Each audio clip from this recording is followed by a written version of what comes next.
Hey ratbags, it's Jade. Welcome to a Valheim news video. The update, the fishing update that I'm calling it, is now live for everyone. It's had some tweaks during its public test phase, which we'll go over.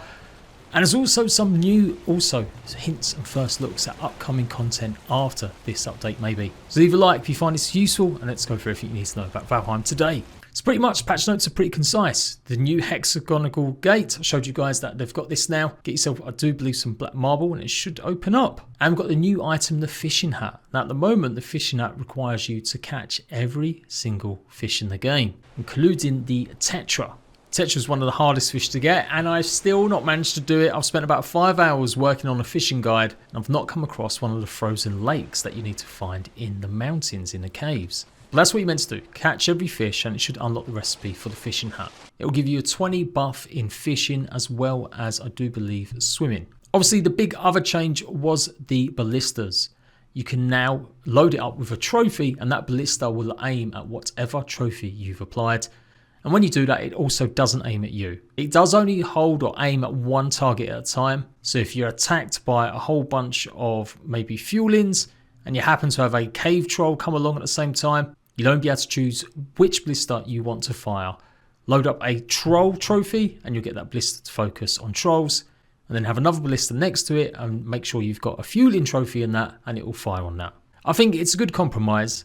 I was at the start thinking it'd be easier just to load up all your trophies on it, but then you'd do that and you'd never touch it again. The whole point of having mechanics and build pieces is to reuse them, and it does mean that trophies become useful as a currency to have a few of them around always, just in case you start up a new area or you have got a base raid event happening. So the best thing to do is now to make yourself a special trophy storage room very close to where your actual ballistas are, so that you can mix and match and go and put one in just in case you get raided. A whole bunch of tweaks to Mistland enemies. The mist torches are no longer a primary target for enemies, so they won't go and destroy them anymore. Lots of fixes to the Mistland's dungeon and boss room entrances.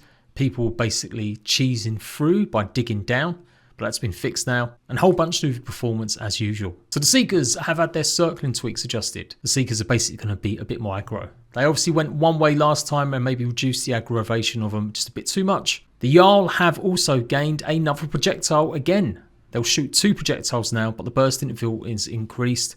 Should be more visible and somewhat easier to avoid instead. It'll also take more fire damage, but less blunt damage. Now this is the really interesting one. Once you defeat the Queen, you've got a chance of night spawns of being Seekers, Broods and Ticks everywhere else in the map.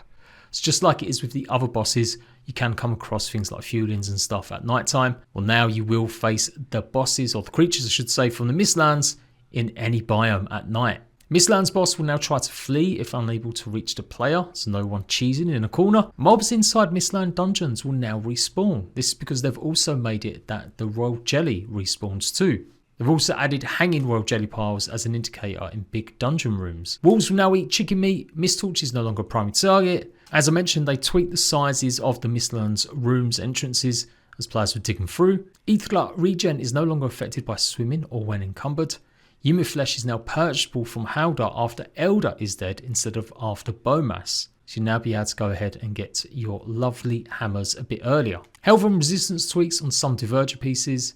Ballista ammo increased from 20 to 40. Now the big one to do with the fishing. Fishing has changed. They've basically made it almost a mini game like Stardew Valley. The fish will now wiggle around, and if you try pulling them in when they're doing that, you've got more chance of them escaping and using up all your stamina. They also have an extra chance of giving you materials. So far it seems to be ores, although I have heard that players have managed to fish up things like cores too. The red ones at least.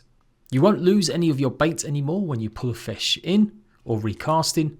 And now the fish recipes take basic fishing bait instead of the previous biome fish. They've also reduced the cost of the fishing bait from Hildrs. It's now 20 instead of 40.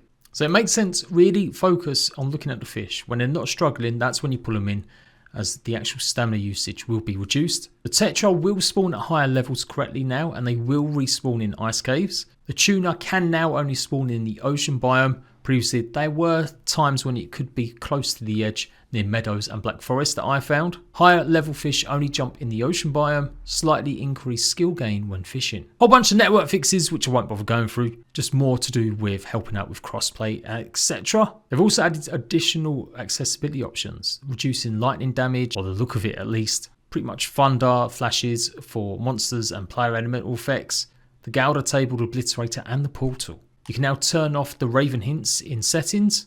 And I've got a few new console commands like catch, where you can simulate catching a fish. The U items have now been disabled, no more Christmas Viking shizzle. And turnips can now be put on item stands. So there we go, not too many adjustments to the actual changes that first got announced. So that is live for everyone to download today.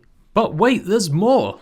Lisa, the 3D artist at Irongate, has shown off what your hair's going to look like. Jonathan Smars showed this off a little while ago with at least one piece of armour that you'll be able to see hair underneath your helmet. We're not all going to look exactly the same when we're all rolling around in the same armour. But Lisa's gone even better with the tease and reveals today, showing off a couple of the new hats. As part of Hildrs' quest update that I presume might be the next one, we're going to get about 8 new outfits and a whole bunch of hats. And this is it. This is a part of it, what we're going to get. They're alright. They look a little bit like acorn beanies. I am presuming that it's going to be the same hat, and it's just like the shields. You can choose to customise it with different colour options. Let's hope they've got some decent buffs on them.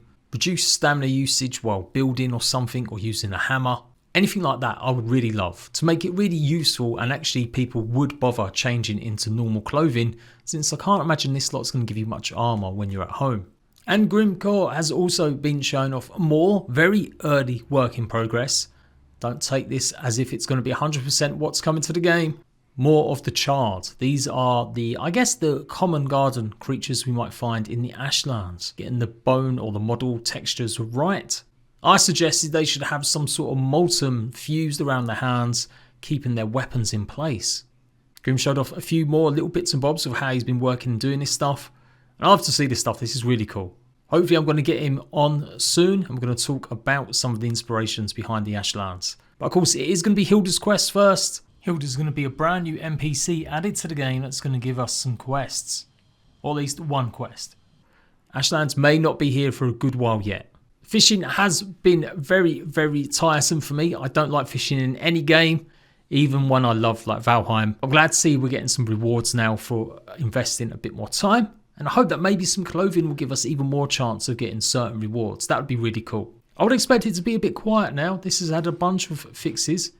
I can't see them having maybe the Hildrs update for about a month. But yeah, I reckon at the beginning of March, that's when we might see this next big story update with all of these brand new clothings coming into it. And of course, we have got the Xbox launch to come. It's meant to be early spring. And in my opinion, early spring is pretty much March and April. So I'm expecting it really to go live at some point then. As always, I'll let you guys know the minute it does. I know a lot of you guys might have friends on Xbox that are desperate to play. So until next time, Rat Bags, laters.